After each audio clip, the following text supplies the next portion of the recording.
Did you know that corporal punishment in South Korea was only made illegal in 2021? That was only about 2 years ago. Which brings us to the most recent episode of 2521, where this issue is brought front and center. Sungwon, who is the top student of the school, decides to stand up to her teacher, who was just physically abusing our man Ji-young, which eventually leads to her dropping out of school. At this point of the story, we take a break from the romance between Hee-do and Yee-jin and focus on the other characters just for a little bit. We get to see a heartwarming concert by Ji-woong, who finally made his confession to Go-yurim, making them an official couple, as well as one of our fellow fencers, Yeji, wanting to quit the sport in pursuit of something else. And to top it all off, we get to the end of the 19th century and head into the year 2000. Does anybody remember the Y2K bug? Where we finally get the kiss we've all been waiting for. But what does Hee-do mean when she says this? 19에 시작한 키스가 20에 끝났다. What's up, Sunny fam? Welcome back to another 2521 video. Last two episodes was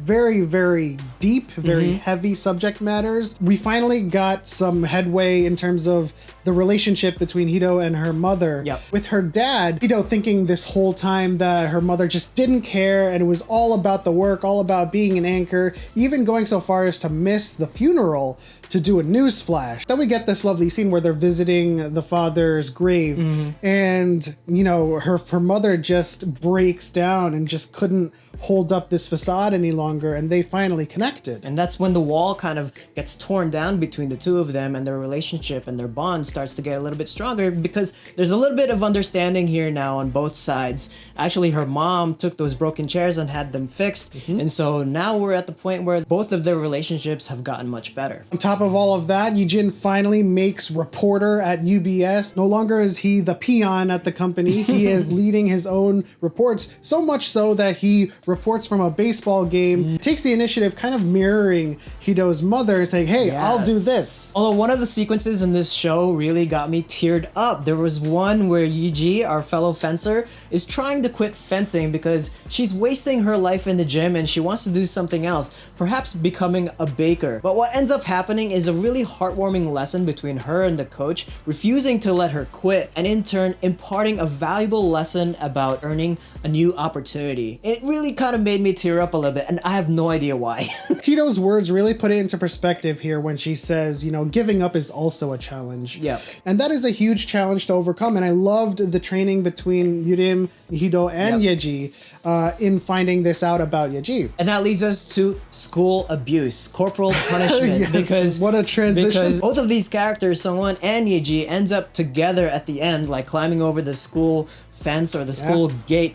But the corporal punishment, it's just so weird to me that only in 2021, corporal punishment is fully illegal in South Korea. And that stick that they carry around is actually called the stick of love, which is so weird. I'm just finding this out now. Yeah, and you know, you'll find that some states, even in the US, are still practicing corporal punishment in schools. This is, you know, a very heavy subject matter. It's morally, it's just wrong. Full stop. It's just wrong. Which leads us back into the drama where Sungwon actually drops out of school because of her pride and what she believes in. A top student from the high school is no longer part of it. And she was practically the hero of the episode. So we get to the end. We get to the Y2K bug, the approach of the new millennium. While I'm watching this, every time someone says on TV or in the show millennium, all I'm thinking about is, you are my fire.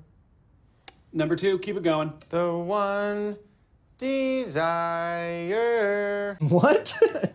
Tell me why ain't nothing but a party. Backstreet Boys' Millennium Oh my album. God, really? Yeah, oh Millennium. my God, that's so good. I was like, what are you singing? Question to you. What was your favorite song back in 2000? If you were around in 2000, Exactly. presuming.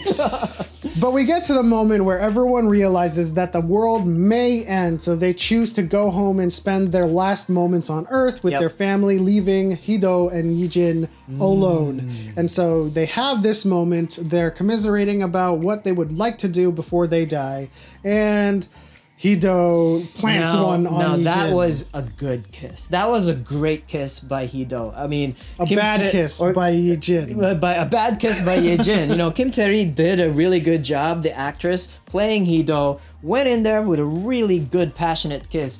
And Nam Ji-hyuk is just like,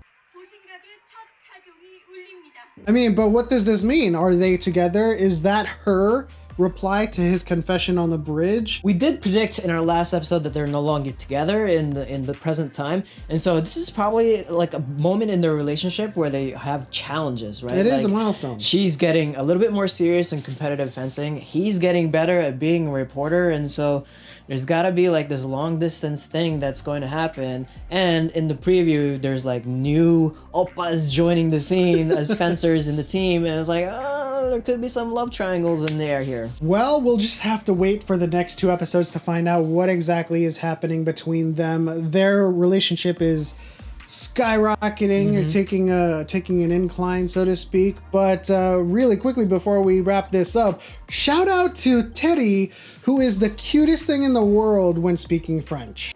Je peux vous aider? Oh, vous savez parler français? Oui. Ah, quelle chance, merci. Yeah, that was pretty awesome. I mean, like, I don't know if she naturally knows how to speak French or she just learned it for that scene, but it was, I mean, I'm not a French expert, but it sounded really good. With what I know, with the little amount of French that I have learned, her pronunciation was really good. She was like doubling down on the guttural, like, merci. You know, when she said, je vous m'y compris, like she had like the pronunciation. And I'm not French, I don't speak French, but like it sounded good to me. And like just that scene. Je vous en prie. Bonne journée. Like before she says, je vous m'y compris, like I was like, wow, like I did not expect that face. Merci beaucoup. But in any case, leave your comments in the section below. What are your predictions for the next couple of episodes? Who is this new fencer joining the team? Is that going to create a rift between Hee-do and Ye-jin? Or is it gonna bring Ye-jin and Hee-do even closer? Well, leave your comments in the section below. Leave a like, subscribe if you haven't already. Tap that bell so you know when we post new videos. And once again, this is what we're watching this Sunday. We'll see you next time. Not feeling your vibe. Crystal clear that you're head over heels, but don't come any closer, my dear. Cause when I get mad, I cannot control what might happen. You think you can put your hands on my body.